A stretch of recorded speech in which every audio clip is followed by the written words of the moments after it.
30 years of the best sports talk in Middle Tennessee, featuring Tennessee Radio Hall of Famer George Plaster, Tennessee Sports Hall of Fame coach Watson Brown, and young guns Billy Derrick. And now, here's your host, George Plaster.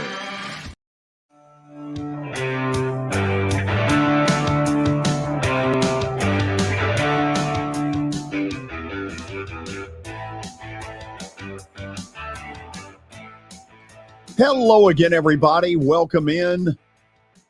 It's the first day of March, and that is a great thing. Means winter's about over, we hope. Welcome in. We got a good show for you today. We're going to find out a little bit about the Predators, a little bit about March Madness, check in with our buddy Taylor Barnette, and get in a little NFL talk along the way. Let's start up on the plateau and say hello to Coach Watson Brown. Watson, how are you? George, I'm doing good. I'm doing Excellent. Real good. Yeah. Getting ready for a little more rain, but another beautiful day up here. Yeah, apparently a lot of rain over the next couple of days. That's the trade-off for the fact that it's, upper 70s? Yeah. Yeah. Any golf? No golf. Working around here a little bit. Okay. Did a pretty day and got some cleanup. Knowing we'll be cleaning up again here in 2 days. Oh, yeah. We get all the water and the wind, and we got sticks and stuff everywhere. So Sticks and stones are everywhere. Stones that break my bones. But whatever cheap shots you take at me will not hurt me. Well, I'll try my best to stay away from that today, but don't count on it. Don't count on it. Billy, how are you today? I'm good. What doesn't kill you makes you stronger, huh, George? Well, wow, if we're going to go with songs. So, Watson, we're really upgrading today. We are? Because we're going to do the first of what will be many March Madness scoreboard updates. Oh. Okay? Is Billy in charge of the scoreboard updates? He is, but he better do this right. Dang, The Billy. way his director has taught him. Oh, geez. There it goes, Billy. I'm Ain't giving gonna be my fault if you mess it up. I'm giving him my time for an update, and he's throwing cheap shots. No, I didn't say before that you at even all. give the first one, and he wants to get on me about throwing cheap shots. You want me to give this update or not? If you want to get paid Friday, sure. I think you should do the update. And he goes there. I knew he was going to go there. Let's see how you do with it. We'll grade you. Watson and I will grade. Watson, notice the music. Oh, we got a little Globetrotter music here. Oh, yeah. Oh, yeah. We start in the OVC. The men's tournament begins today in Evansville. Number 4, TSU will play the winner of SEMO and Lindenwood tomorrow night at 6:30. And in the women's side of things, that begins today in Evansville as well. So they got the men and women going on up in Evansville. UT Martin leads 35-30 over Morehead State at the half. The winner will play SEMO tomorrow at 1 o'clock. TSU women, they play later today at 3:30 against SIU Edwardsville. And the winner moves on to play Tennessee Tech tomorrow at 3:30. In the Missouri Valley Conference, up in St. Louis, Arch Madness, they call it. Number 4, Belmont will play the winner of Indiana State and Evansville Friday at 2:30. So here locally. On the women's side of things, in the SEC over in Greenville, South Carolina, number 12, Vandy lost today to Texas A&M 77-70. Their season is over. They will move on to face Mississippi State tomorrow at 1 o'clock. That is Texas A&M. Kentucky currently leads Florida right now, 28-24 as they begin the third quarter there. And the Lady Vols, they don't play until Friday night at 7 o'clock. So we already got March Madness, George. Those are the scores. Hold on. Right now. Hold on a second. Bring Watson back. Okay. Watson, right here, buddy. Watson, I'm going to be honest. I graded him an A. I think he did fantastic. Yeah. We've got. He did, and I was going to hit you over the head. Excuse me? Did you guys see where they had a little bit of a brawl in the women's game with Florida and Kentucky, and about 6 ladies were thrown out? Really? We've had it on. I think both benches have probably got about 7 players left to play the second half. I didn't see that. It's been on the TV in here. We didn't. Yeah. One kind of smushed the ball under one's chin. Another one threw it back at her, and it kind of works its way to the Kentucky bench, and the ones that got in the fight stay in the game. The ones that came off the bench are the ones that are thrown out. I don't know about how that works, but yeah, well, either way, it just means more. It means it's March.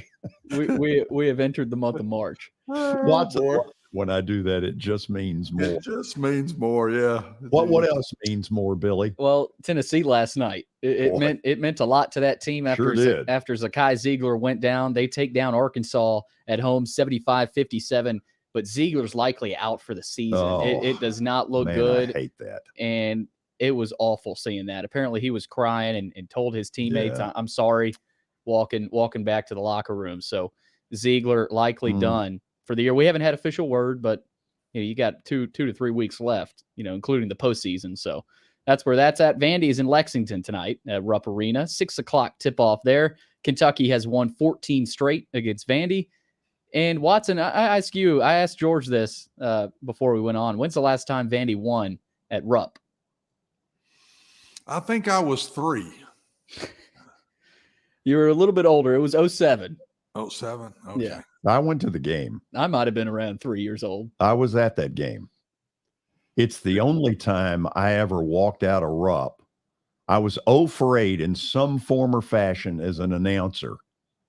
But I went as a spectator one time. I'll tell you what was weird. First time I ever went to Rupp Arena, I was in college, and a buddy of mine that had gone to BGA with me was at Kentucky. And Watson, he took me to see Kentucky and Alabama was coached by a guy named C.M. Newton. And little did I know at the time what that might mean in my life. That's pretty cool. Never know, do we? You never know. God puts people in your life at times for reasons you cannot possibly imagine. Amen. Amen to that. Yeah. George, Jalen Carter, his name has been in the news. I'm sure you've seen it as well. Watson, one of the top prospects in the draft. He is the subject of arrest warrants in Athens on reckless driving and racing charges as a result of an ongoing investigation into a fatal car crash back on January 15th. Police say their investigation found that Carter and Chandler LaCroix, a Georgia recruiting analyst, were each operating vehicles in a manner consistent with racing after leaving downtown Athens around 2:30 in the morning. And apparently their speed had hit triple digits in the car, obviously high blood alcohol levels.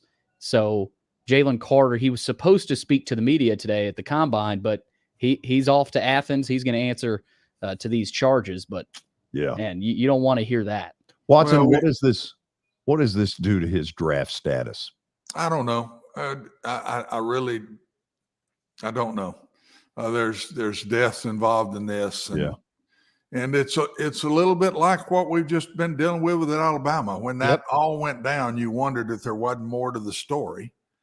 And there was more to the story. And it wasn't just a crash. They're racing. And what I've read is he kind of left the scene of the crime and then came back 2 hours later. So it is a misdemeanor. I think he's being charged with, George. It's not a felony. So and I don't know that he caused the wreck or anything. I don't, but those are the type of things now that'll go through the courts and see where it goes from here. I don't know what it'll do to his status. I think he was the first non-quarterback going to be drafted, wasn't he? Yep. That's what I'd heard in the draft. So we'll see if that has any effect on it or not. Yeah. So that's the latest on Jalen Carter in Athens. He is headed back down there. So probably good that he didn't have to speak to the media there. I don't think anybody was going to let that happen. Deshaun Watson has also been in the news. The Browns are on the books to pay him $46 million each of the next 4 seasons. But general manager Andrew Berry, he didn't rule out a potential restructuring before next season. So I don't know if he's going to be getting that money each of these next 4 years. I mean, listen, it sounded good at the beginning, but when your quarterback gets that much, Watson, it means that you can't do other things that need to get done. Yeah, but again, Cleveland has just pulled some bonehead moves. I mean, to pay anybody that much money when you're under all kind of salary cap stuff, and then on top of that, George, with the problems the kid was in. They didn't need to do that with the things that were hanging over Deshaun Watson. I don't blame them for signing him maybe, but why would you throw that kind of money at, and you've got all the leverage right now. Deshaun didn't have the leverage with all that he was dealing with and still dealing with. That one to me blew my mind. Well, their fear was the Atlanta Falcons.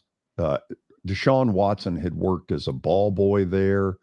Arthur Blank apparently was getting ready to unload a big offer. That was what their fear was. I don't know. Yeah. All I know is they're the ones who put the money in it, and Atlanta didn't. And right now, neither one of them have got a quarterback. Deshaun didn't do great at the end of the year, and Atlanta's still hunting one. And we'll see if Deshaun gets back to some of what he was doing as a Texan. I think he is very capable of getting back to where he was. And I thought his upside was still more than what he had done, to be very honest. So it's going to be interesting now to watch him now that he's back full go in the league. Last piece here, George got to throw Aaron Rodgers into the update somehow. Oh, really? Out of darkness, he said he found an inner peace during his 4-day darkness retreat last week with whatever his football future holds, but he didn't reveal what that decision is. Well, I'll say this. I sure got the feeling yesterday that Green Bay's general manager, Brian Gutekunst, they've had enough, like Watson says. Watson, it sure seems like they're basically saying, you know what? We can do without you. I would. There's no way I'd have any patience with him. And honestly, guys, he brought this on himself. Absolutely. 100% so. He brought this on himself. Why in the world you act like that? He's a grown man. He's not 18 years old. I mean, come on. The word is diva. Just, I don't know what it is. Ego, Diva. To me, just pure ego. You got to keep yourself in the news some way, somehow. I don't have any patience with this one at all. And in all these ESPN, midday talk shows, they're talking about, oh, what's the better spot for Rodgers? Should he stay in Green Bay to try to win a Super Bowl, or should he go elsewhere? I'm like, I don't think this guy is winning another Super Bowl. Like, I don't. They're making it seem way too easy. I mean, maybe. Really? I mean, I don't know if this has got anything to do with his ability to play football, but just why would anybody want to bring this into their organization? I think he hurt himself big time with this move. I think he hurt himself big time. I mean, probably cost him quite a bit of money if he wants to go somewhere else and play.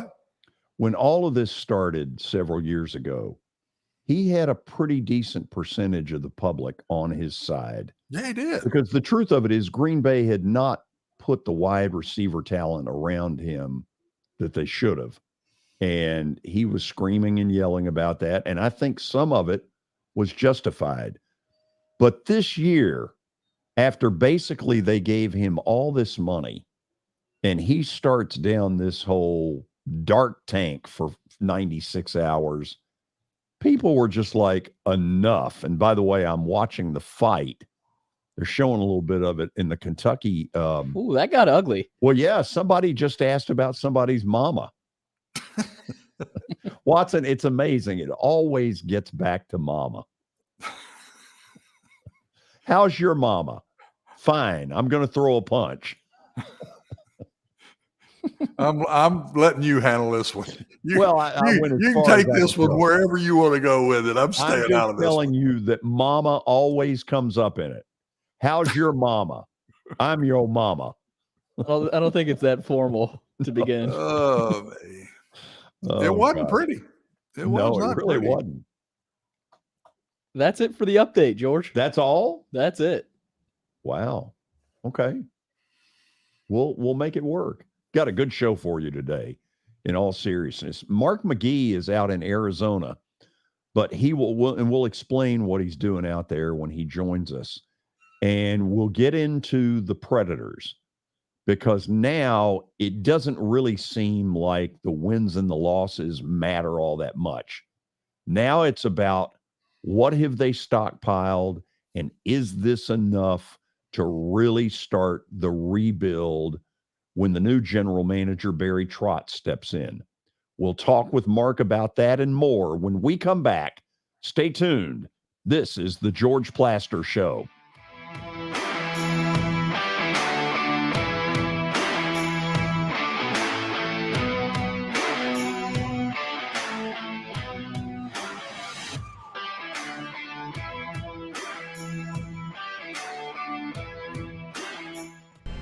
How am I going to get to work?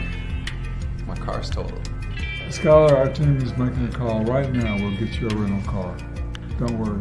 That's a relief. Call us 24/7. We're here. We're going to help. Year number 2 of the Plaster and Friends Celebrity Bowling Night was awesome. And the reason is really simple.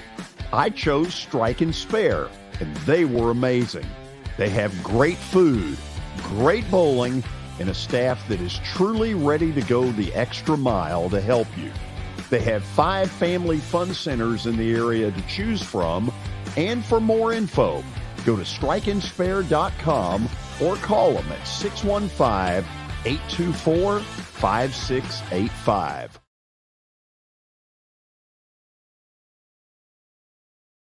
As the trusted premier custom home builder in Middle Tennessee, Donnelly Timmons has over 20 years of experience in the industry.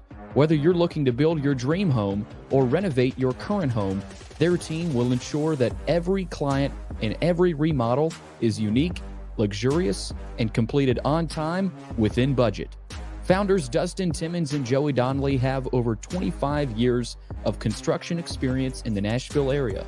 Together, they have completed projects in Forest Hills, Oak Hill, Green Hills, Franklin, and Brentwood. Dustin and Joey believe that communication is the most important aspect of all construction projects.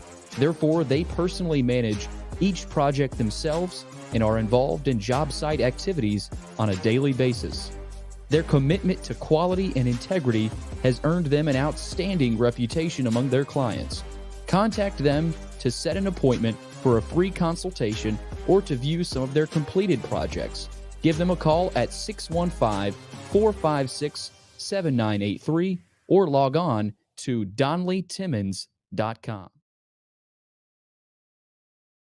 Family owned and operated for more than 2 decades, Alaco Fine Wood Floors is Nashville and Middle Tennessee's choice for premium quality hardwood floors.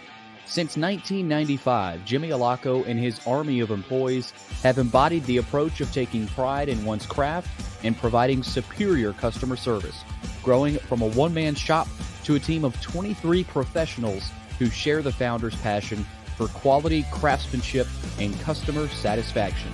If you are interested in contacting them, you can find their headquarters at 2505 Winford Avenue in Berry Hill, or give them a call at 615-356-0303. Again, that's 615-356-0303, or log on to AlacoFineWoodFloors.com. Alaco Fine Wood Floors, serving Middle Tennessee's hardwood flooring needs since 1995.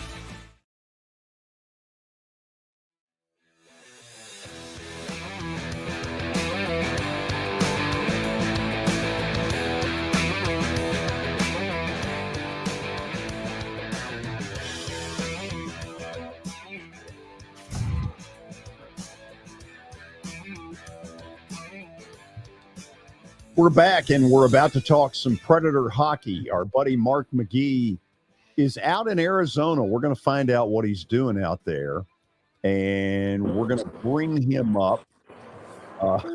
It's obviously windy out there.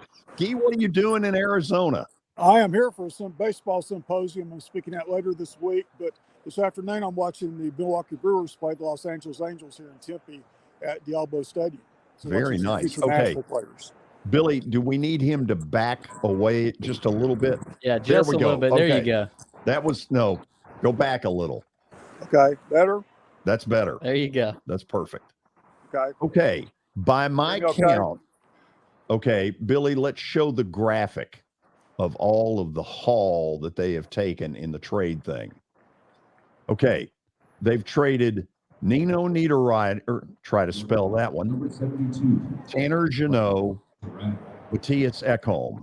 And in this, they have gotten a pair of first-round picks, a number 2, 3 number 3s, 3 number 4s, 2 number 5s, and a 6th round pick. Gee, is this enough to begin, quote, the rebuild? Yes, it is. Looks like that's what they think too. They got 12 picks in the draft. It's going to be in Nashville in June. The 2 first-rounders in that one. And they actually, in the Oilers trade for Ekholm, they got 2 first-rounders because they got Reece Schaefer, a forward who was a first-round pick for the Oilers last year. Ironically, he was a hometown Edmonton boy, but I guess he's going to be in Nashville now, it looks like. And he should be a really good acquisition for them. He's playing in Seattle in the Western Hockey League right now, but he should be a really good addition from a forward standpoint. Get back away from it just a little bit. I know it's I know you're in a tough position. Does this eliminate the need to do some sort of a UC Saros that I have speculated on that I have no doubt would bring an absolute haul and a half? Well, that's still being speculated, but more than you. You're not the only one speculating that right now. It was still speculated today as well that it could possibly happen. To whom? Because the LA Kings, who seem to be number 1 on that list, have made a goaltender trade. So talk to me about who else you think would be interested. Not real well. Anybody be interested in designing a trophy candidate? So most everybody's looking for goaltending. I don't know which direction he would go, but Poyle's asking for a lot. I mean, he wanted 2 first-round picks for Ekholm, and technically he got them, but he's not letting these guys go cheap. And the Edmonton Oilers people think that maybe they lost Barry, they're one of their top defensemen, who's a real power play guy. They're thinking that that maybe they stole him, Preds stole him from the Oilers. They don't think the Oilers got a great return on this one. They paid more than they think they should have. So, Mark, help me with this. To my way of thinking, they fleeced Tampa on Tanner Jeannot. They got a haul and a half. They got more than equal value, it would seem to me, for Matthias Ekholm, who is 33 years old, by the way. $6 million in his contract for the next 3 years. Okay, so do you buy that in 2 of the 3, Poyle came away with a haul better than he had any right to expect? I think so. I mean, like I said, they definitely fleeced the Lightning, and the Oilers people think they got fleeced too. I think the Predators also got a 4th-round pick as well later on. So it's the Oilers people really felt like Barry was one guy they wanted to keep. He's a real offensive defenseman. He's a super power play guy. He's got like 10 points. What's his totals in the power play? I forget now. I know of baseball. He's got 28 points on the power play in 61 games. And boy, the Nashville could use that on the power play. He's also in the middle of a career year with 43 total points and 10 goals right now overall. You and I both believe that it would sure help this franchise to get rid of Matt Duchene. You and I both see it the same way, that you shouldn't have to coach effort, and effort has been questionable with Duchene. Do you think anything's going on there?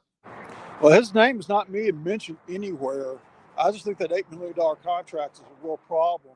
The Predators are retaining 25% of Ekholm's salary over the next 4 years. They would have to do something with Duchene similar. You can take up to 50%, retain up to 50% of someone's salary. So I think they'd have to take that maximum 50%, pay $4 million of Duchene's contract for anybody to even think about him.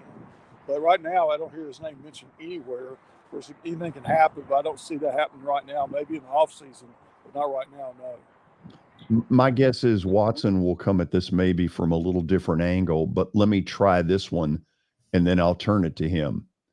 Do you think they've made their last trade, or they're actively pursuing more? I think they're still looking. You've got a few days left till March 3rd, a couple more days. So everybody's getting real excited right now. Like I said, Saros, a lot of people are still speculating he may go. I don't know who else they might get rid of. Fabro would be a nice one to trade. So his name is mentioned a little bit. So it'll be interesting to see what happens the next day or two. they may be through, but if Saros is still in the mix, they're still trying to maybe get rid of him. Askarov is doing really well down in Milwaukee as an all-star as a rookie, but he may be a year or two away from being a starting NHL goaltender. So, by the way, UC was brilliant last night. For him to late comeback, the Penguins last night, I noticed. Yeah, I mean, he was on his A game beyond belief last night. Watson, say hello to Baseball Gee. Gee, you having fun out there? Where in Arizona are you? Officers talking. We got out of the way here a second. He asked where you are in Arizona. Huh? He asked where you are in Arizona. Where I'm in Tempe, Arizona, watching Los Angeles Angels play. This is their home field for spring training.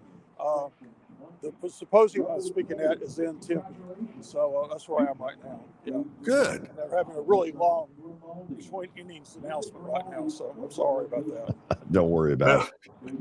It looks windy, but you didn't leave it. We got it here too, so don't feel too bad.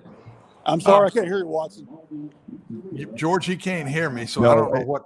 Go ahead, and I'll try to communicate it with George, him. ask him how many of these picks are in this year's draft that we got. Are these spread out over a couple of 3 years, or are they all in this year's draft? I can sort of answer that. It's spread out all over the place over the next 2 or 3 years. They're not all this year, but there are enough of them. Gee, how many of the picks are in this year's draft? 12 this year, 9 next year. Say that again, if you will. 12 this year, 9 next year right now. Wow. Okay. And 2 first rounders, and I think I've got a couple in the second and fourth. I do this off the top of my head, and then they've got a second and third, and they've got some fourth and sixth round picks as well. So right now they've got 12 total. I'm not sure about exact numbers because I don't have them in front of me, but there's 12 total. I know that. And right now they've got 9 next year, including the first rounder. Watson? George, to me, the whole deal, George, and ask him this for me, is how good is this our young goalie? And how far away is he? Is he a next year guy that is ready to go, or is he 2 years away? I think that's going to have something to do with the Soros deals. Just how strong do they feel about our young goaltender? Gee, the Russian kid, the goaltender. He's an all-star in Milwaukee this year as a rookie, and he's still 2 years away, I think, from being an NHL goaltender. But that may help. But Saros in 2 years is going to be getting a huge salary increase, and so they got to consider that because right now he's, I think, making $5 million a year. Next year, so he's going to be making more than that the way he's playing. So Askarov is going to be a talent. He was a first-round pick last year. And he's a talented guy. They expect a lot from him, but it's going to take a year or two for him to be ready.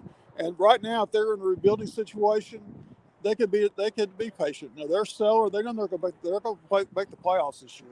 So they're going to probably a year or two away from being a playoff team again, unless some magical thing happens.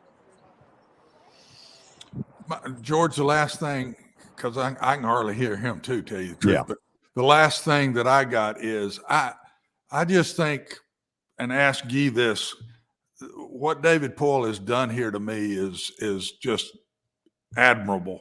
To give the new guy walking in the door, Coach Trotz, these opportunities to completely rebuild this team in the way he wants to do it. I haven't seen many GMs ever do this before. And I just wonder if Guy feels the same way I do about that. You're right. I mean, he's giving him a chance to do what he wants to do, and he's giving him some pieces. I'm sure Barry has some input into this from that standpoint, and so I think he's probably saying these are some guys we could do some things with, and it's a rebuilding. It's going to people have to be patient. It could be a year or two, at least a year, maybe 2 years before this team is back in playoff contention again. I'm afraid, like I said, unless something really miraculous happens as far as them grabbing a talented player. Hey, Guy, before you go, can you show us the ballpark? Sure. Give us a picture of what it looks like. Oh, nice. Did you see it? Yeah. Give us one more shot of it. We're turning Gee into a cameraman. Very nice. Okay. The crowd's a little down today because it's snowing all around us. This canyon's not, they're supposed to rain later on today here, but we're getting the game in. So there's 24 inches of snow in Flagstaff right now. So it's been a really bizarre weather day. Wow. So a lot of people, I'm sure people were risking showing up for this. They play the Dodgers Friday. That's going to be a tight ticket to get. So, but, Gee, I can't thank you enough because I know you made some real effort. Better. I did the best I could do. Yeah, listen, we got some amazing shots of you. I mean, it's. I appreciate the help. I appreciate you doing it. And I'm sorry it was not a better situation from the standpoint of speaking and hearing you. So don't worry about it. You did great. Appreciate it. All right. Thank you. Have a good day. Okay, that's Mark McGee joining us from Tempe, Arizona. Watson, let's you and I talk about this.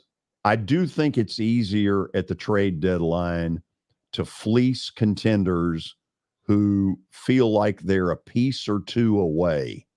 And I think that's one of the things that has really helped the Preds here. Yeah, I do too. And I still think everything goes off of Saros to me, George, here. If we don't trade him, I'm not sure we're going to be that poor. I don't know if it's 2 years away or not. When you got a goalie like that, it's one of the best in the league. You're in games, and I think we can hang around at least where we are right now, even in these next 2 years. You trade Saros now I think you're looking at a couple of years before you get back. So I still think all of this comes off of him, and we'll get a little bit of philosophy on where they're headed, whether they keep him in one philosophy or if they trade him for, in another philosophy to pick up 3 or 4 different guys. Watson, here is, to me, a little bit of where all this is right now. So they're attempting to free up some level of salary. Obviously, they're trying to provide Barry Trotz with a lot of draft picks in the coming years. One of the things that is going on that's different than most, when you get most of these transactions where one GM leaves and another comes in, there's a lot of snarling. There is not any of that here. There is a great respect between David Poile and Barry Trotz. Poile is the guy that sort of discovered Trotz, at least as far as hiring him. And I think there's a world of respect. And I think that's a piece of success here that the Predators are going to have, is there's not going to be all this snarling. No, and that's to David Poile's credit more than Trotz's credit. I mean, the guy walking out the door really controls those type things. Yes. And I don't think you could handle it any better.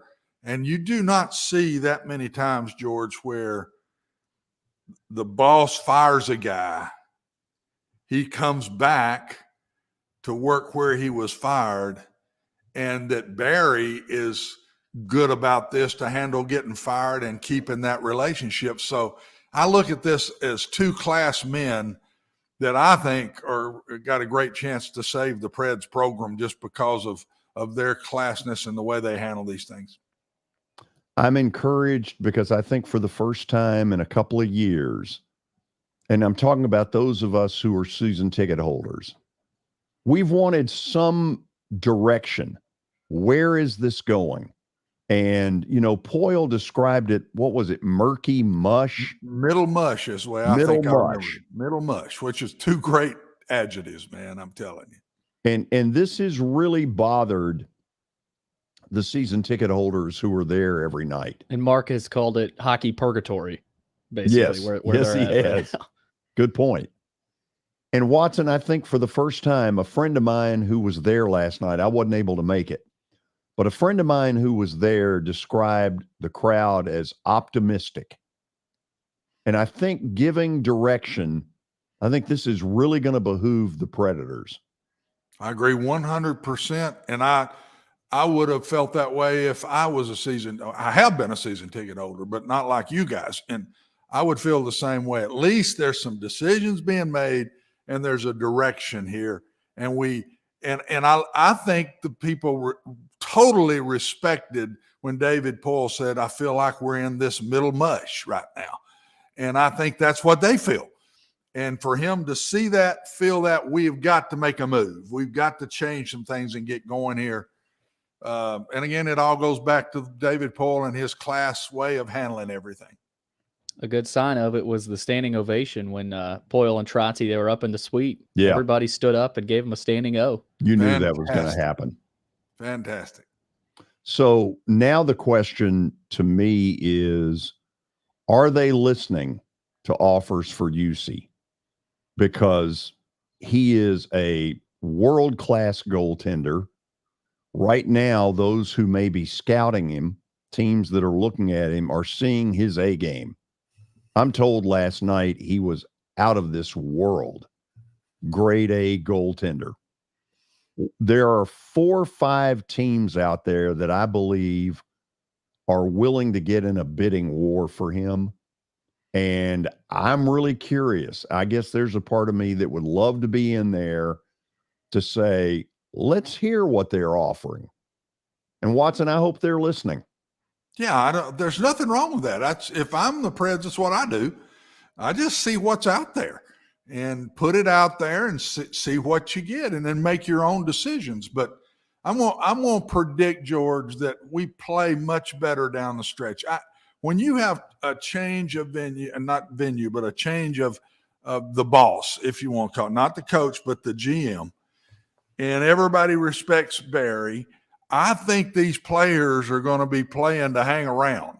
And I'll bet you we play better down the stretch because of this, and a little more motivation there. And I just think we'll finish stronger than we are right now. I don't know how far we go. I think we'll get in, and I'll bet you we play better here in the next, 3 weeks to a month?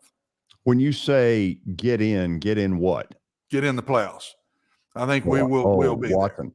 I do. Hold on a second. I'm with him too, George. No, George, you can say all you want. Okay. Let me at least. Okay. Don't throw me to the wolves as soon as I make a statement. I've made my statement. I think they're going to get in. It's a long shot, but I think they're going to play a heck of a lot better than they've been playing. I'm going to show the stat again. Put it up there. What stat? The standings. Oh. Put that up there. They are 8 points back of the 8th spot, which in baseball terms would be 4 games back with about 22 games left. Could happen. In my opinion, absolutely not going to happen. I think they're dealing with a really short deck now with the trades that have been made, because the 3 that went out the building, Niederreiter, Jeannot, and Ekholm, those are 3 pretty substantial people. Listen, I want Watson to be right. I'd love for him to be right. I'd love to shell out playoff money. Watson, it ain't gonna happen. Well, we'll have a like Charlie's Wednesday off of this. How's that? That'll be Free the pie. bet. An old Charlie's Wednesday. Free pie. Good enough. They got a big 6-game road trip coming up. That's Where they got to get better. through. If they get through that alive, I think they'll make a run down the stretch. Sometimes you put these young guys in there and they're all excited about playing and everything. Things are different. At hockey, to me, they didn't have those guys last night, and they played the Penguins, who are pretty dadgum good. They sure did. They could have won that game easily. They didn't, but they could have. They were right there to win the game, and the one reason is that guy Net. And he's going to be playing the rest of the year unless they trade him. My bet's off if they trade him now. My bet's off if they trade him. I like it. If he's still there when this is after 3 days, I'll stick to my guns and say they're going to get in. On one condition. Yes. That's a pretty big condition. It's a big condition. And That'd it's a be fair like trading condition. Patrick Mahomes there down the stretch. I don't know. We'll go to the break. And then when we come back, a little more NFL news. We talked a lot yesterday. We'll talk some more. And then Taylor Barnette will join us on a big night in the SEC coming up Stay tuned.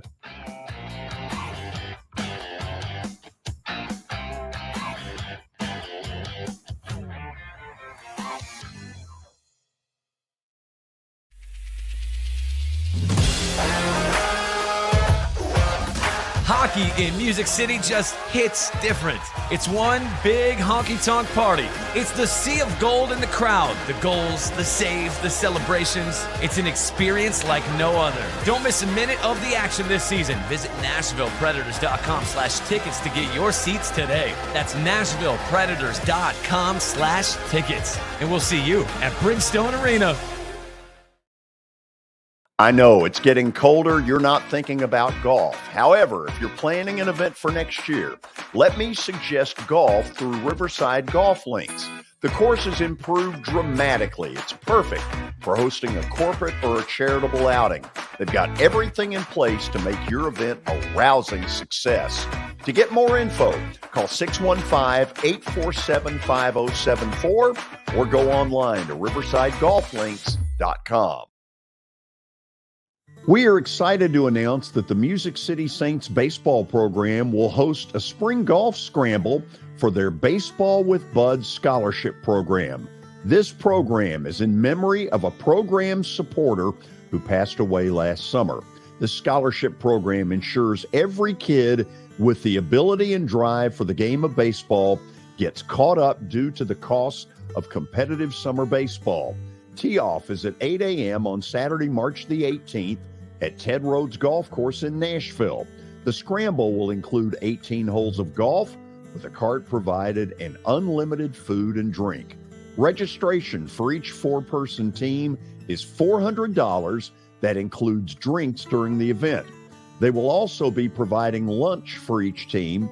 They're limited to 25 teams, so sign up soon. If you can't field a full team, individual registration works also.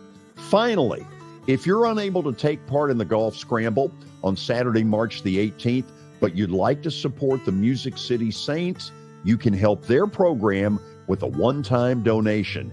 If you have or know of any businesses that would like to become sponsors of Music City Saints baseball, feel free to contact Chan with any questions or to register. The phone number is area code 270-300-4155, or you can go to musiccitybaseball24@gmail.com. Jody Jones has as nice a dental facility as you'll find anywhere. Let's go in and take a look. Are you in the market for a new dentist? Maybe you're new to Nashville? Well, the place to go is Jody Jones Dentistry at 55 Music Square East, and their new facility is absolutely state-of-the-art. Jody mixes quality with comfort for the perfect dental experience. He's trusted for his creative design and committed to both the function and aesthetics of your smile. Jody is simply the total package. Don't wait. Make an appointment now at 615-259-5100.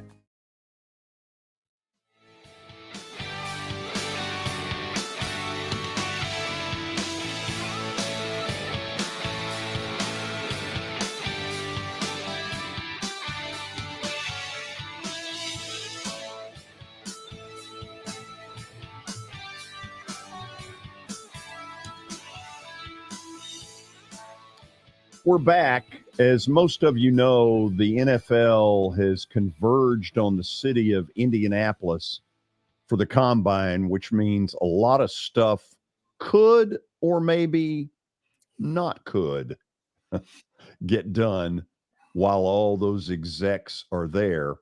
Watson, on the field, on that turf where they do all their drills, the quarterbacks seem to be what obviously gets everybody's attention.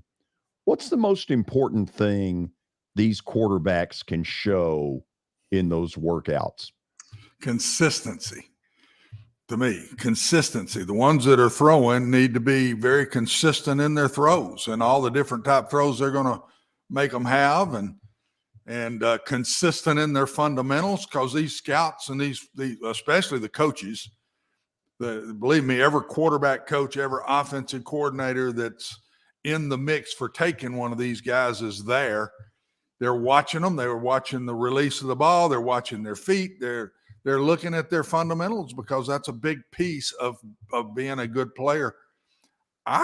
George, we've talked a lot about it. We're going to talk a lot more because that's going to be the big piece of the draft. And my upside guy, the one of the four, and we're not talking Hendon Hooker, and I think the reason we're not is because of the injury. But the one of the four that's got the biggest upside to me, and this will be to see if you disagree with me, I bet you do, is Richardson. I think he's got the biggest upside of all of them. I compare him to Jalen Hurts. Jalen Hurts in college threw the ball well, but wasn't consistent. Great athlete, big, strong body, made a lot of plays, probably a little more consistent than Richardson was, but on much better teams than Richardson's been on. And I just think, look at the difference. Hurts, when he came into the league, we all said, I'm not sure he's a good enough thrower. Well, look at him now. And I think Richardson's going to be the same kind of guy. I don't think he's going to walk in the door and be great, but I do think his arm strength, his release, he's got a really good release. I've seen him make all the throws, but I just don't see it consistently. And he's got unbelievable body and feet. He's going to be strong. He's going to be a strong runner. He's tall. He's taller than Jalen. He's taller in the pocket. Of all the four that we talk about, I put him as the biggest upside, but probably the biggest chance of the four too. Okay, let me try it this way. Why do you think very little of it showed up at Florida? What didn't show in Florida was consistency. But you'll have to admit, there were throws. I can remember throws in the Tennessee game. We went, whoa, that was – I mean, he threw a couple right in the crowd on the spot. He just wasn't consistent at it. So you're sitting there to me saying he's got the twos. He's got all the twos. He can run better than any of these four, or all four of them, right? He's as big and strong as any of the four. Probably put the kid from Kentucky right there with him, but the kid from Kentucky don't run like Richardson does. So I just think the upside of this kid is over all of them. What you're getting out of Bryce Young, what you're getting out of C.J. Stroud, they're already really at the top of the throwing game. They're there. They've made all the plays this year. Their performances were both of them, all year long, A+. Whereas Richardson and Levis weren't A+. I put them more in a B to B-, to be very honest. But when they make the right throw and do something good, it was really good. And so it is so hard to pick. I wouldn't want to be the ones picking in this draft. I've said this more than once here in the last couple of weeks. I think this is the hardest pick of these four that there is to pick. And if you ask me today which one I would take, it would depend on the team. If it's the Colts, are they number one right now? I think no, the Bears are until they make a trade. Until they trade it to the Colts. Yes. So I don't know if the Bears trade it to the Colts. What do the Colts do? I think they're going to take one of the top two that have already performed. They've done their deal. I don't think they'll take Levis or Richardson because they just can't. They need a quicker guy to come in and play immediately. Well, and speaking of Richardson from a betting perspective, he was 80-1 to go number one overall. He's now 8-1 odds. So there's even the people in Vegas are agreeing with you right now, Watson, on his potential of even going number one, which is it's crazy to think about right now. And he can really help himself. Is he throwing this week or not? Yes, I think he is. If he is, he could really help himself this week in a consistent way. But guys, I just don't believe in putting stock in walking out on a field and throwing to receivers. I mean, the bodies aren't around you. That's why I always was so scared to take my guys out of these camps, because that's not really what it's all about. Yeah. When you're standing there throwing, there's nobody in your face. A lot of guys can do that, but then half of them can't throw when there's got somebody in their face. About half of that group falls off when that starts showing up. Maybe more than half, to be very honest. And so I just think that's scary. I will be shocked if Levis is the first guy taken in the draft. I will just be very surprised at that. Why am I not hearing Max Duggan's name at all? I think he's in that second level group that's not far away. I think he could very well be a first rounder, but just not in that top 4. I just think that his passing background, the other guys, Duggan makes plays in a lot of different ways. I think he's going to be a great take. I put him right there with Hendon Hooker. I think both of those two guys may fall no later than 15. Everybody's saying Hooker second round somewhere. I'm not sure these two dudes might not fall higher. Hendon, maybe not, just because they know he's not going to be ready this year. He's just not going to get there yet with the injury. I think Max Duggan will fall in the first round, George. I really do. Just not in the top 4. Okay, let me ask this question, because you know this better than I do, as to, we know what the Titans need. They need offensive line help. But is there a scenario where if Max Duggan is available when they pick, that they have to say, you know what, we can get those offensive linemen in the second and the third round. We're going to need a quarterback, and we believe in this guy? Interesting. I watch the Titans. I don't know, because they've got to have a quarterback. I don't care if Ryan Tannehill is our guy. He's not our guy for more than 2 years. They've got to get a quarterback. And is it going to be in the draft, or are they just going to say, when it comes time, we'll go the free agent route and pull one in here? Let's watch it and see. But they have so many needs, George. I don't know if they can go quarterback. They got immediate needs, not 2 years from now needs. They got immediate needs. And so the question then becomes, can they delay the quarterback piece a year, or can they get enough free agency offensive line help to say, you know what, we're going to have to solve this problem. We're going to do it now. Yeah, first time we've really brought that up, and good for you for doing it, because I hadn't thought that. But what about a Hendon Hooker? If he's sitting around in 2 or early 3, we just did this on one, and it really didn't work. That's what they did last year on the one they've got on their roster right now, and it didn't, and it hadn't worked so far. And I don't see that it's going to work. I think he's got a long, long way to go. But we'll see. What do you do when you just did that, and that was round 3, wasn't it? Do you go and do it again now? I don't know. Well, but let me ask you this. With a new GM in Rand Carthon, don't you kind of have to sit there and say, if you're him, I can't worry about the previous regime.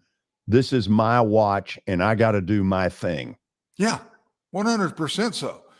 100% so. But he's also looking on his roster right now, and he's got one that he's going to have to get rid of or whatever, and he knows he can't miss. And is second, third round good enough to get the guy that's really the guy you want? I don't think Max Duggan will be around at that point. I don't think he'll be around. I think Hendon Hooker will be. And that's the next guy on the board, in my opinion. So you're sitting there saying, is he good enough to be that guy? And I personally think he is. I love watching him play this year. Very accurate, very quick decision maker.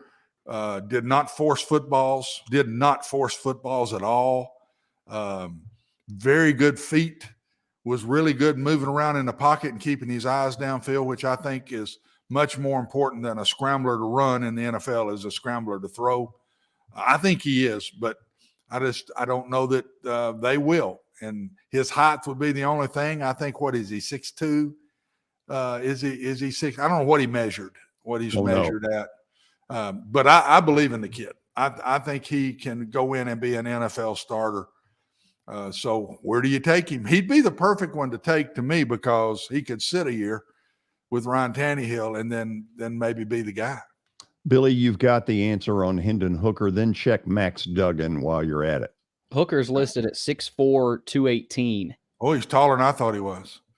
Yeah. I'd say 6'3" would probably be legit. But yeah, so that's not an issue with him whatsoever. Not an issue at all. And then Max Duggan is listed at 6'2", 209. So Max is a little shorter than Hendon is. Here's what we're going to do, because we got to go to the break. Sorry, real quick, George. Zakai Zeigler, the news is out. He is done for the year with a torn ACL. Oh, I hate it. You saw it. You knew as soon as I saw good. the play, I knew it was an ACL. It's just awful this late in the season. Oh, terrible. We'll go to the break. We'll get stat of the day. Then, guys, I want to get another March Madness scoreboard update going into Taylor Barnett's segment. We've got a lot happening on the show. You don't want to miss it, so stick around.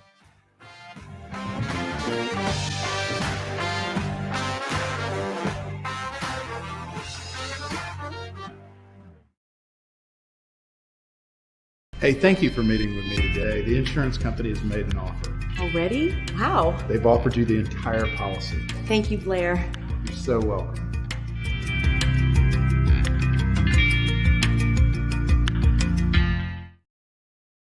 Forget the fact that Sir Speedy Music City is owned by my BGA classmate James Warren. Their work stands on its own merit. James and his staff do incredible work, as evidenced by the huge banners at the Plaster and Friends Celebrity Bowling Night. If you're looking for quality to help your marketing and business communications, and you want it at a reasonable price, these are your folks. Call them at 615-832-9511 or go to print at sirspeedymusiccity.com. And be sure to tell them Plaz sent you. Welcome to John English Antique Sports and Cards, located at 204 East Depot Street in beautiful downtown Shelbyville, Tennessee. Their phone number is area code 931-492-4304. John, obviously, I've been blown away by what I've seen at your place. I've now been there 3 times. But for the person who's never been, what should they expect? Well, we have a 3,000 square foot store, George. Half of it is vintage cards in all sports. And then half of the store is, a lot of people call it the museum, where there's a lot of early equipment and just the history of sports in general: baseball, football, basketball, golf, tennis, and other items. When somebody comes in there that you know is a big sports fan, what is their normal reaction? Well, I think that they're pleasantly surprised. And, of course, being in Shelbyville, Tennessee, which is a small town that you would never expect a shop like we have to be in. So they're kind of, I don't want to say blown away, but as I said, pleasantly surprised.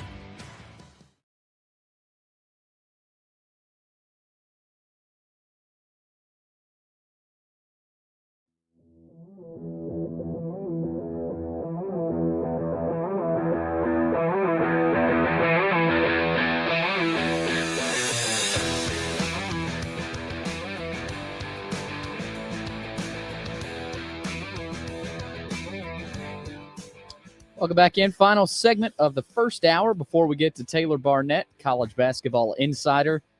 You guys got to stay tuned for his backdrop. It's looking pretty nice right now. Stat of the day brought to you by John English Antique Sports and Cards in Shelbyville, Tennessee. You can find them at 204 East Depot Street, Tuesday through Friday, noon to 5. Also Saturdays from 10 a.m. to 5. You can also give them a call at 931-492-4304. All right, let's check out stat of the day, see what David's got cooked up for us. And we are going to, as we reveal this question, Major League Baseball. So, George, the baseball nut, you get an opportunity to answer this one. Former MLB outfielder Andrew Jones won 10 consecutive Gold Glove awards from 1998 to 2007, and he finished with a career of 434 home runs. Can you name the 3 other players, all in the Hall of Fame, to win 10-plus Gold Gloves and finish with 400-plus home runs? Okay, Watson, the first one that comes to mind for me would be Willie Mays. Would you buy that one? Okay, let's go Willie Mays. David? That would be correct. Okay. Darn tootin' it would be. 1 for 1. What about the Brooks Robinson? Brooks Robinson, I'm going to say, did not hit 400 homers or anywhere close to it. Okay. You have the buzzer queued up for that one? So we're gonging Watson. Not a lot of respect for old Watson, was there? No, there was no respect. All it is ask a question there, Billy. You didn't have to gong me. Oh, I think he gets a big kick out of that. We got to get right to the point. Okay, so what about Mickey Mantle? He was not a Gold Glove guy, was he? I don't think so. But let's find out. That would be incorrect. No Mickey Mantle. Okay. So Watson's 0 for 2. Watson's about to get strike 3.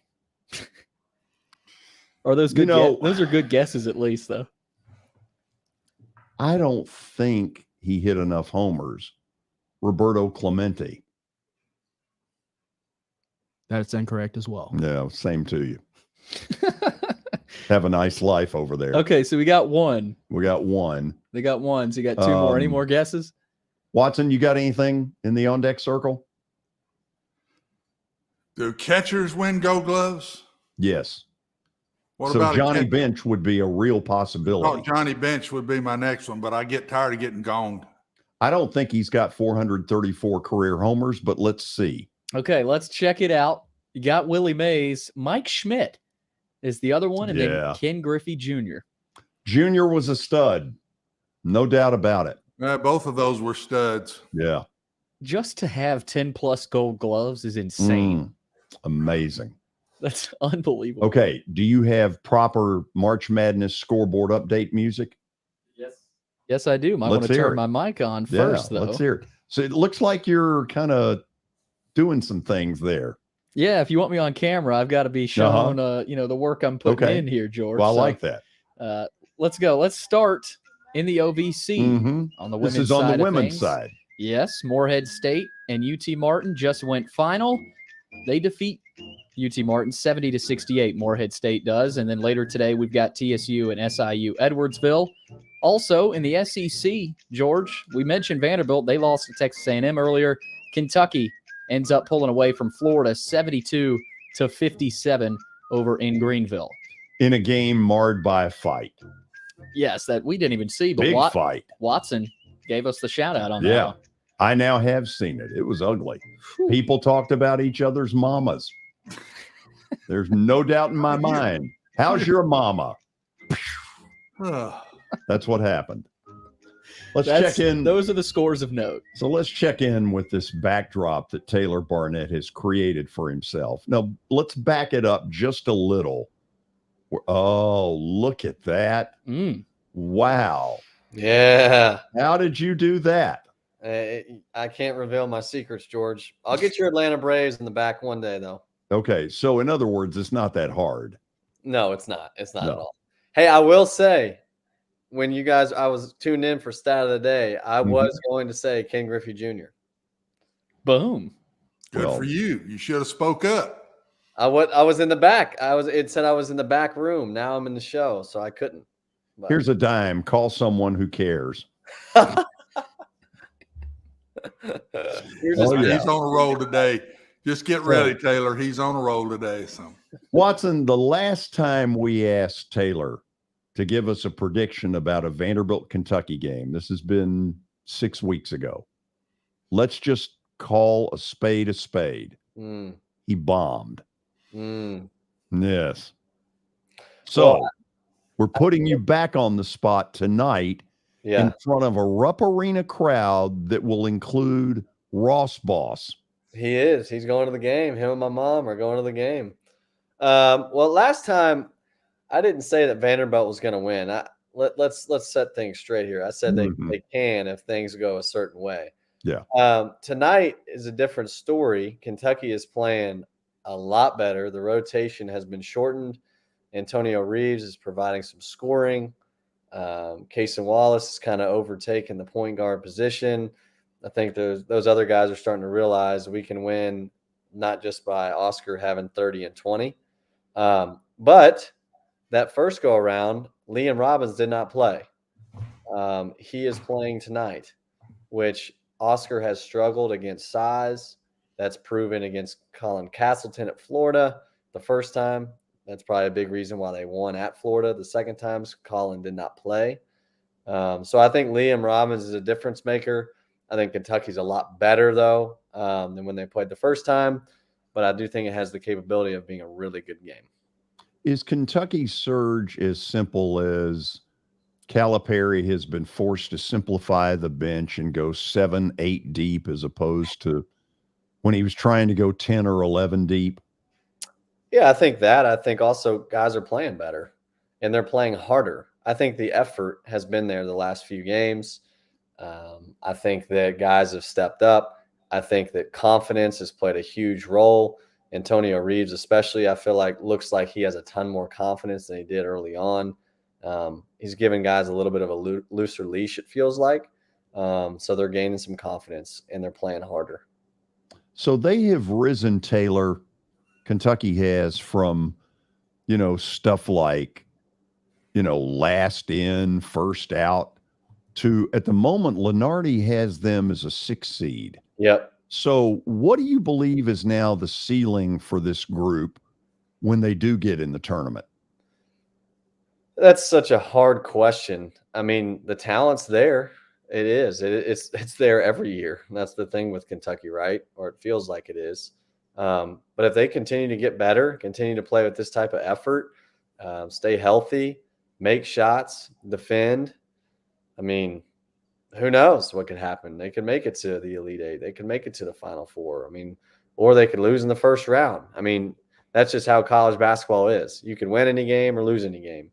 But they're capable of doing really well. They're capable of winning the SEC tournament. I mean, so we'll just have to see how they play.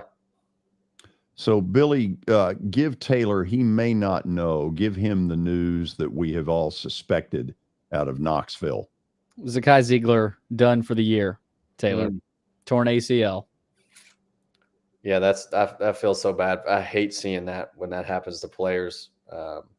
Anybody, but man, he's been having such a great year. He means so much to that team. That's brutal. I hate that. So, Taylor, help me with this. When he went out of the game, and I don't know if this is a one game, we rally the troops, but last night, Tennessee looked like a national title contender. We know what they are on defense. They got enough done on the offensive side to roll over a pretty good Arkansas team that I'll admit I can't quite figure them out either. But is Tennessee poised to make a real run, or is this simply one injury too many that they're not going to overcome? Yeah. It's so hard. I feel like Tennessee has just been so inconsistent in general all year. I mean, for a little while they were pretty consistent, but then they couldn't score the ball. And is Josiah James back? Honestly, I didn't even. Oh yeah. Yeah, he played last night. He's playing fantastic. Yeah, well, he's the difference maker for them. He can score.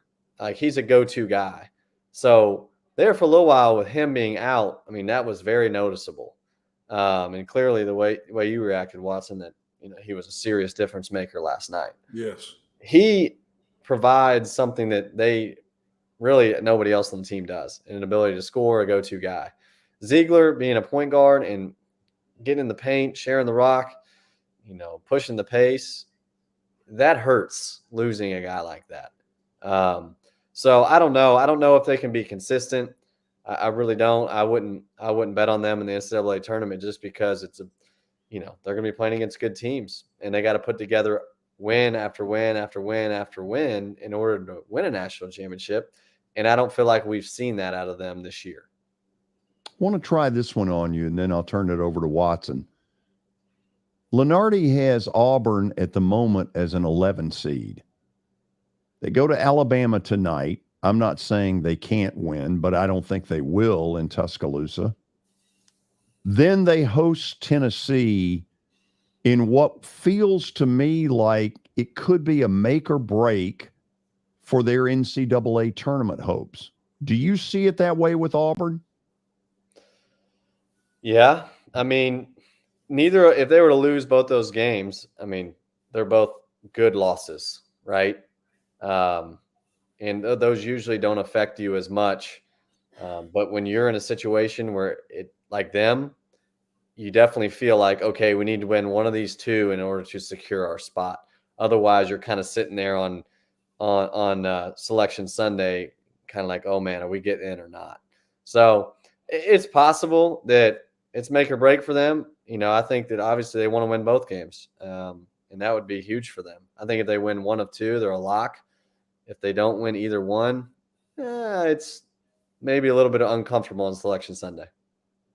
Got to get a little done in the tournament here. Yeah, for sure. Is what it means. Gotta Watson, say hello to Taylor Barnette. Taylor, how are you, man? Watson, I'm doing great, man. How are you? You are award winner on backdrops. you leave us to shame.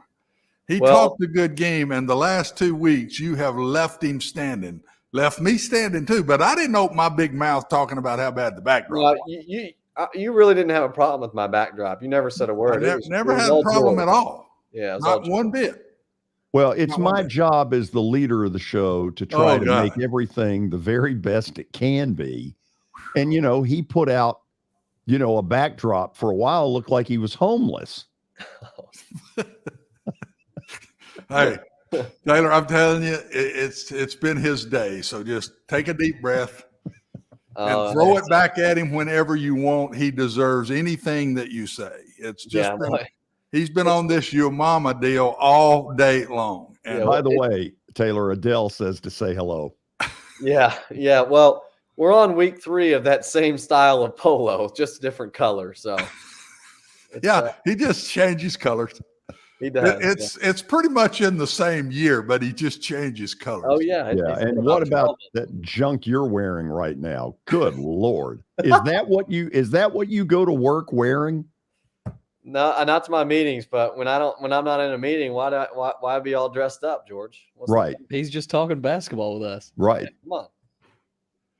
All right, Watson, what do you got? Let's get back to focus here. Taylor, let's stay in the city here a little bit.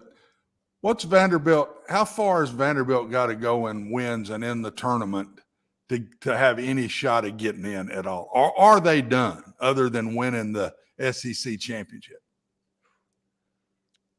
I'm no Joe Lenardi. I'm no expert. I've really felt like LSU for them was a trap game, and that's exactly was the result, which is unfortunate.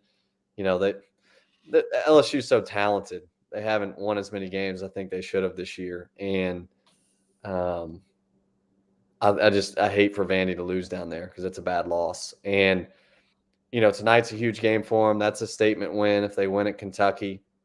Mississippi State's a quality win for their last game on Saturday, and then I think if they win both of those games, I think they at least got to make it to the championship game, maybe not win it, because I just think that they had some losses early on that are really hurting them and haunting them.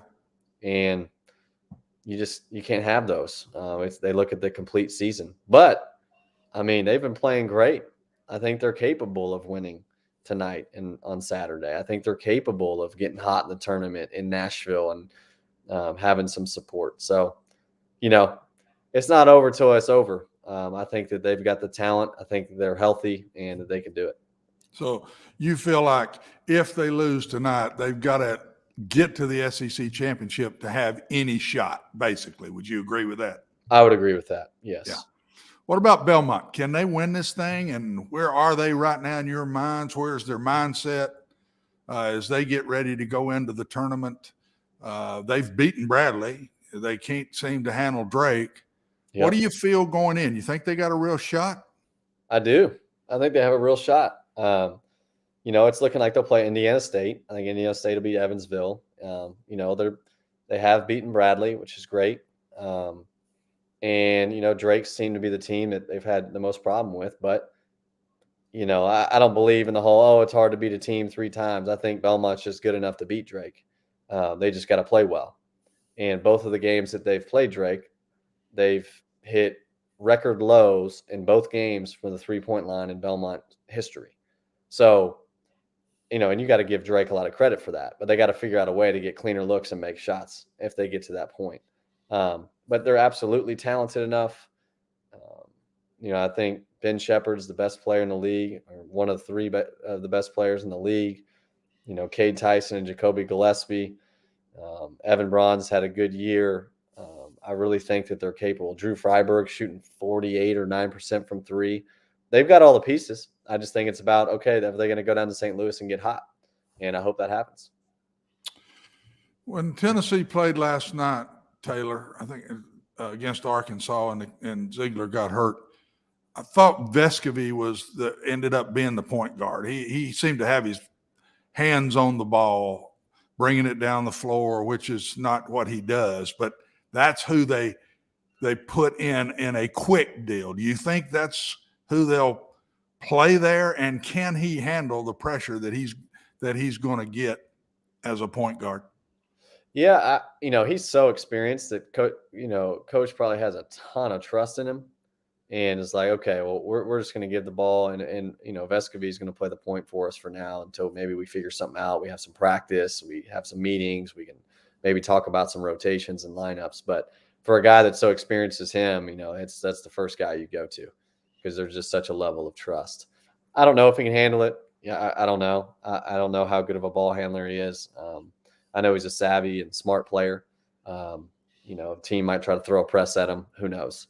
But he's also a high major Division I college basketball player that's super experienced. So I think that if that's the task that is asked of him, I think he can do it.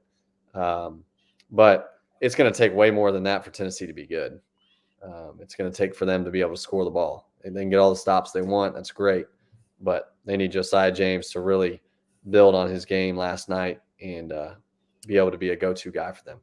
I've been saying it for a month that he is the key to that team. He is the leader. You talk to people up in Knoxville, how great a kid he is, how much respect he has on the team. He's been back 2 games.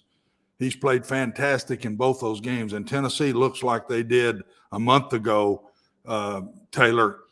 I've said all along, he gets back and healthy, look out. And Phillips was also back last night. So they picked 2 of the guys that have been missing back, and then they lose their point guard. But Tennessee also got bigger the way they played after Zeigler went out, Taylor. They got longer, they got bigger. They honestly, they look like they got better at rebounding and that kind of thing. I'm not saying they're going to be better without him at all. I'm not going there. Right. But I'm not sure this is going to kill them as much as everybody thinks it will. Yeah, and maybe getting 2 players back and losing 1 more. But it's just such a pivotal position, especially going into tournament play and, point guard being the floor general and running the show. They're going to have to adjust. And listen, they still got so much talent. They're still going to defend. They're still going to play hard.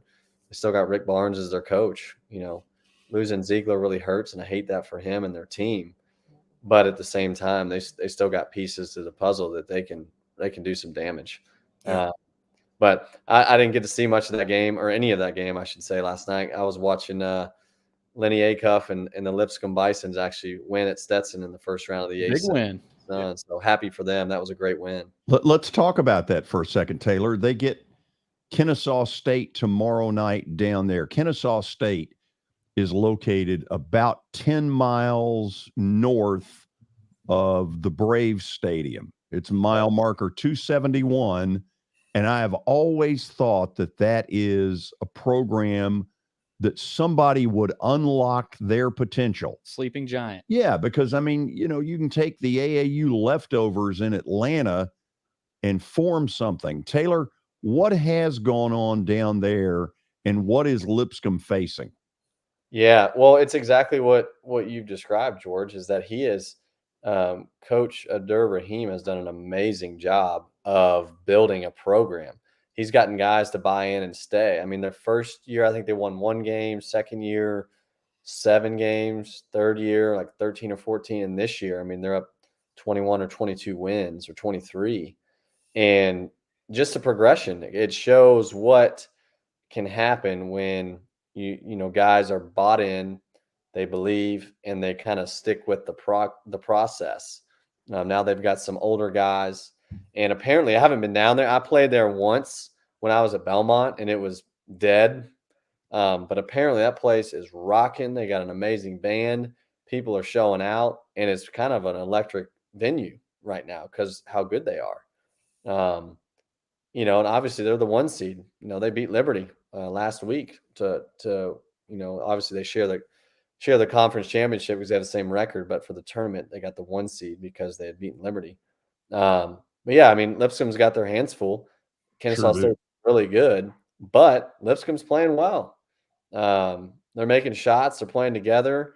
You know, they're capable any night of getting hot and beating anybody. I mean, they beat Liberty at home. I mean, they won at Louisville. They've won some big games. So I think it's going to be a battle, and I'm looking forward to watching it. Taylor, appreciate it as always. Watson, were you finished with Taylor? Yeah. Okay. Good. Taylor, thank you for taking the time to come on. I'm glad you like the shirt. It certainly is an improvement over that purple thing you've worn. Yeah, that purple thing. I wish. Oh man, I wish you would. I wish I still had it so that I could wear it on this show and just see your reaction. Oh my God, because it didn't go over well the day you walked in my office with that thing. Prediction tonight, George. Vanderbilt at Kentucky. What's the score? Kentucky wins in double digits. Okay. Are we talking 10 or 20? Probably more like 10. Right at the line. Yeah. Yeah. Probably right about Real there. Creative. Well, you know, I'm not going to say something stupid because what you did several weeks ago, you bombed. You've tried on the show to massage it a little bit. Well, I didn't quite. Well, yeah, you did. No. Yes, you did. You're taking my words and twisting them, George. I'm really good at that. Taylor, rest well. Yeah, appreciate y'all. See you next week. Okay, look forward to it. All right, see you. Taylor Barnette joining us on the show. It is never dull with him. Watson, he was when I went to work at Belmont, he was one of my favorites. Well, I can see why. Yeah. I mean, he's one of them that can shoot back at you real quick. So he's got a quick wit to him. Yes, he does. And he needs to have it when you start after him. Absolutely. Okay, here's what we're going to do after the break. A little bit more football talk and then plaster bet of the day. And God knows I need a win. This has been yes, thank you. What was that for? I didn't actually mean to play that. So you applauded the fact that I was 0-2. No. That's awful. I didn't. That was a mistake. You know, just for that, have a March Madness scoreboard update ready. Nothing else has happened. The viewers you come up with one anyway. Stay tuned. We're back in a moment.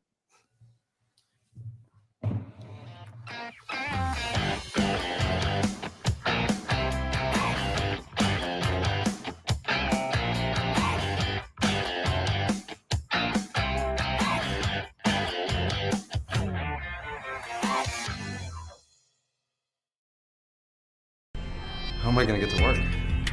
My car's totaled. Skylar, our team is making a call right now. We'll get you a rental car. Don't worry.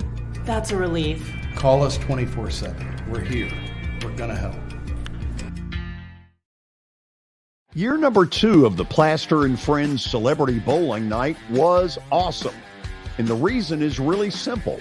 I chose Strike and Spare, and they were amazing. They have great food, great bowling, and a staff that is truly ready to go the extra mile to help you. They have 5 family fun centers in the area to choose from. And for more info, go to strikeandspare.com or call them at 615-824-5685. Family owned and operated for more than 2 decades, Alaco Fine Wood Floors is Nashville and Middle Tennessee's choice for premium quality hardwood floors. Since 1995, Jimmy Alaco and his army of employees have embodied the approach of taking pride in one's craft and providing superior customer service, growing from a one-man shop to a team of 23 professionals who share the founder's passion for quality craftsmanship and customer satisfaction. If you are interested in contacting them, you can find their headquarters at 2505 Winford Avenue in Berry Hill, or give them a call at 615-356-0303. Again, that's 615-356-0303, or log on to alacofinewoodfloors.com. Alaco Fine Wood Floors, serving Middle Tennessee's hardwood flooring needs since 1995.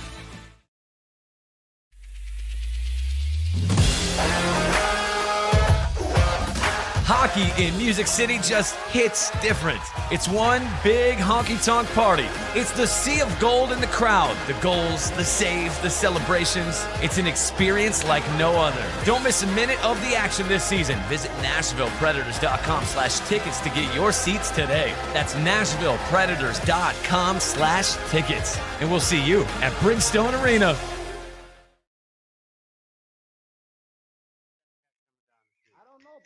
To me like that wicked man with the bone. Sure having himself a ball.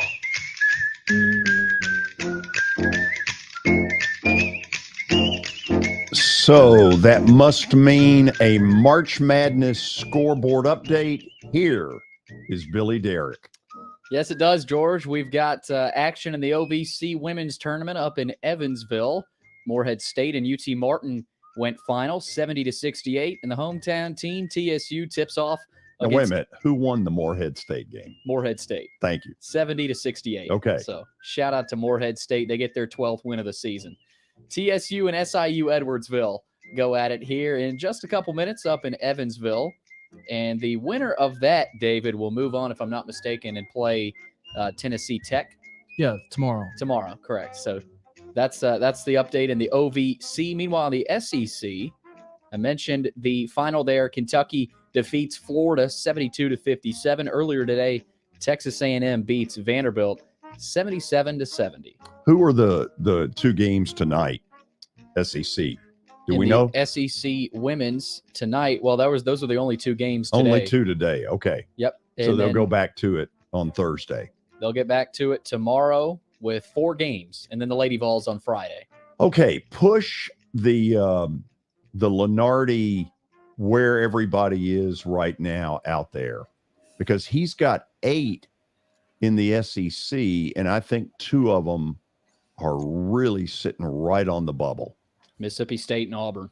First of all, he's got Alabama as his complete 1 seed, the one of the ones, if you will. He's got Tennessee as a 3. Look at what Kentucky has done in the last 2 weeks. Watson, I don't know that many years you could make that big a jump, but because this league and this college basketball landscape is so crazy, look at where Kentucky is. No, and I don't think it ever hurts to have the respect of the name Kentucky by it either. That doesn't ever hurt them. George, that they can jump quick if they get on rolls. And that's exactly what it is. Because 2 weeks ago, maybe up to near 3 weeks ago, he had them out. They weren't in. And now they're a 6th seed. So it's amazing to me. And they've dominated some teams. I mean, they beat down Tennessee. They beat Auburn by 32. And they'll have a chance tonight to really beat down on Vandy. So I think the margin of victory is big in the selection committee's eyes. Here's the other thing. If they had stayed on the bubble, they claim not to do this. I don't buy it. Kentucky brings more fans in a region that might need ticket sales than any team in America. And Watson, I believe that what they will do is put Kentucky in the region, because it's not like they're a 1 seed where they've earned the right to be in Birmingham or wherever. they'll put Kentucky where they need ticket sales. You know, you could address that a lot better than me because I've not paid attention through the years, but I do know the Kentucky name matters. They've earned that, but I don't know that their name should help them get in or out or where they're placed, but it does. And I think it really does when it comes to seeding and getting in or out of the tournament. And it's not just the fan base, George. It's their name pops up nationally and everybody's eyeballs catch them immediately. They're just that iconic, and they deserve it because they've earned it through the years. Watson, you want to know where that cynicism comes from on that? It goes back to the 80s. Before the Kentucky State Legislature forced the deal for Kentucky and Louisville to play each other in the regular season, they had not played in years. Mm-hmm. And the NCAA selection committee decided, hey, we're going to pair these two up. And in March of 82, they had them paired up for a second round matchup at good old Memorial Gym at Vandy. Yeah, and Kentucky got beat, right?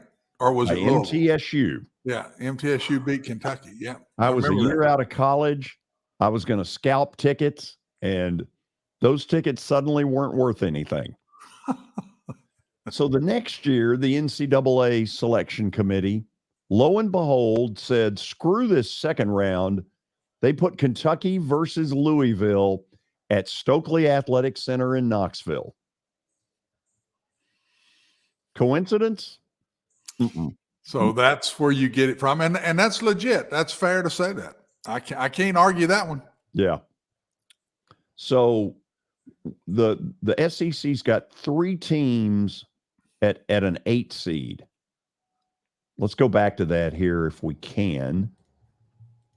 And there it is. Missouri, A&M, and Arkansas. A&M is paying dearly for the sins of a preseason before they got into the conference race where they were not nearly as good.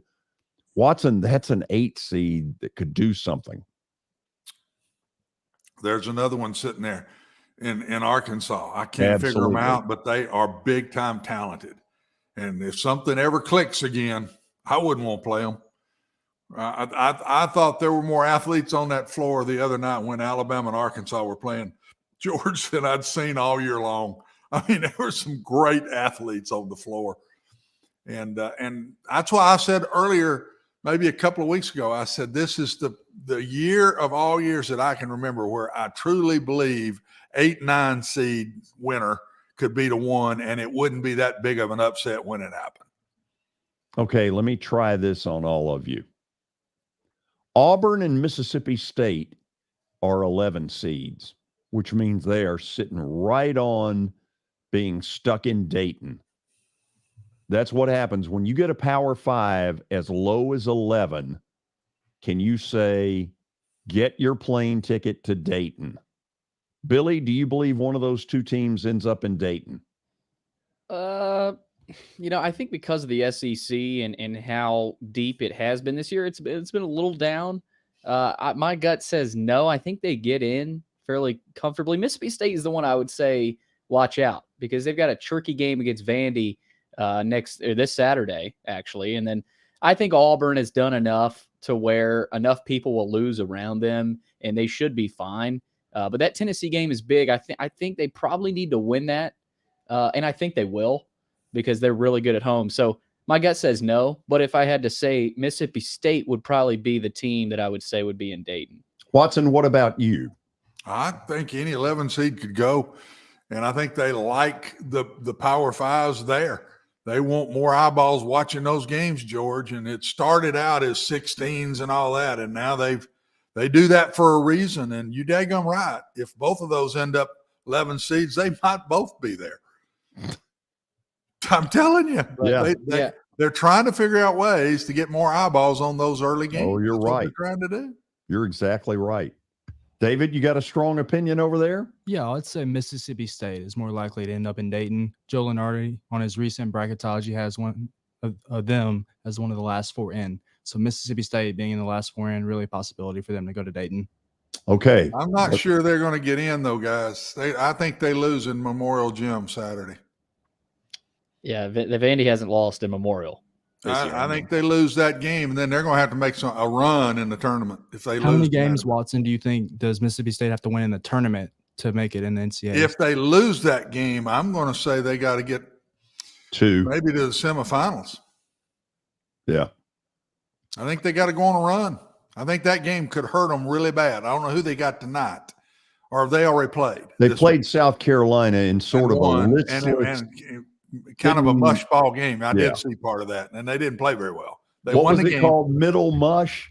That's what David called it. Middle mush. Middle mush. The thing about Mississippi State, that win over A&M, I think, did a lot for them. I know it was at home, and they don't count that. The net rankings don't count that as much, but I think that A&M team is legit. And I know they're not as good offensively, but mentally that tough. Win, yeah. So Mississippi State still has work to do, but I think the tournament committee looked at that and said, okay. Don't lose to Vanderbilt and Nashville. If Vanderbilt loses by double digits tonight, and then you go and lose Memorial Gym, it ain't going to be pretty. That's don't a Vandy lose team. To Vanderbilt and Nashville. You don't want to have to play Vanderbilt at Memorial to try to keep your chances alive. Well, that's what they're fixing to have to do. Yeah, it sure seems that way. It's there in front of them. They ain't got no choice. They got to go. Billy, you know what it's now time for? NFL? The bet of the day. Yeah, unfortunately. Okay. Come on, Billy. You got to get with it here, bud. Let's get to it. Unfortunately, George has lost his last 2 bets of the day. So yeah, but you're the one that seems rattled by it.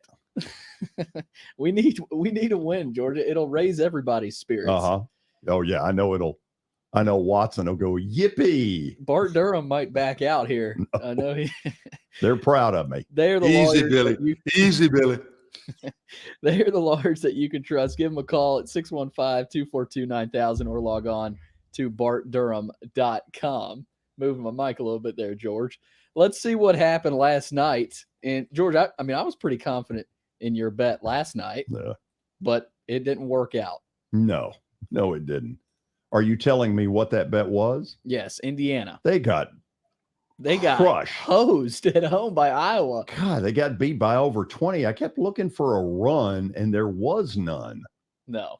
Did you see the Iowa player towards the end blow a kiss to the Indiana crowd? No. How did that go over? Oh, not well. He got teed up. Did he? And then I think McCaffrey benched him. Really? So, yeah.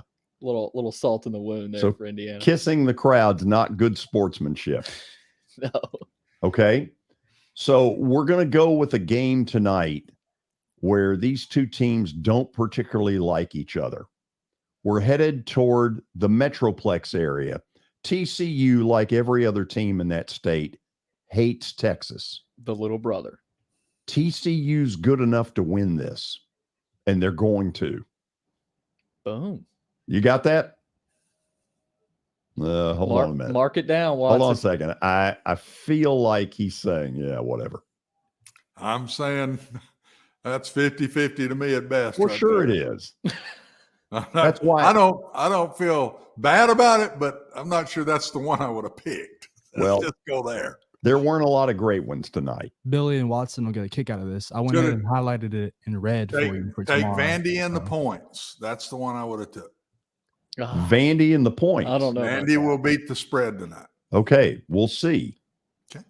Everybody behave until tomorrow. David, what is it you've done? You've highlighted what? I went ahead and marked it as wrong. So we'll see what happens. I think Watson and Billy will get a kick out of that one. Oh, that's bold. I like it. Which one did you? TCU.